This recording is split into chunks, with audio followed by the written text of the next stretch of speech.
Quand je regarde ce skieur, ce qu'il fait est spectaculaire, effrayant, fascinant. Ça demande un tel engagement.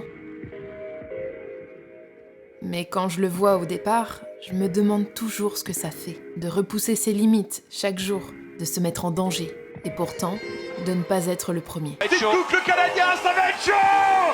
Il est deuxième devant Adrien Théon, c'est magnifique. J'aurais aimé être champion du monde, je l'ai pas été, j'ai fait troisième, voilà, j'aimerais bien avoir une médaille olympique, j'en ai pas. Ils sont combien à vivre ça, à se battre pour cette seule place, la seule que l'on retient.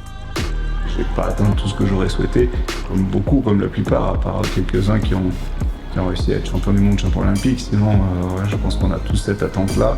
Pour nous, spectateurs, ce sont les meilleurs. Mais pour eux, qu'est-ce que ça signifie de ne pas terminer premier? Qu'est-ce qui les pousse à continuer? Voilà, il y a une médaille au championnat du monde, il y a des podiums en Coupe du Monde, je fais partie des meilleurs descendeurs français de l'histoire. Mais voilà, on en veut toujours plus.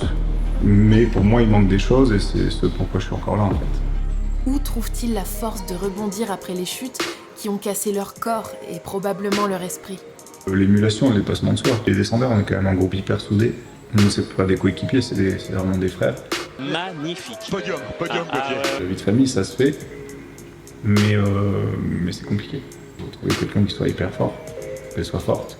Car ce skieur-là, c'est un compétiteur. Le rapport à mon corps, c'est que tu te lèves et puis tous les jours, t'en as quelque part. Donc, continuer quand tu vas avoir 40 ans, au bout d'un moment, tu peux pas te plaindre non plus. T'as pas le même corps qu'à 20 ans, mais tu dois l'entretenir. Pour le pire et pour le meilleur. Les sensations, les émotions qu'on a, elles sont hors normes. T'es coupé du monde, tu vis des moments hors du commun. Quand t'es dans le départ, il se passe des choses à l'intérieur de toi que tu dois pas retrouver dans un boulot lambda, c'est pas possible. Est-ce qu'ils sont heureux? J'ai quand même pu réaliser une énorme partie de mes rêves et puis avoir une vie géniale. Parce que si je suis encore là, c'est parce que j'ai envie de gagner encore. Donc, voilà. Et je veux savoir quelle est sa vie.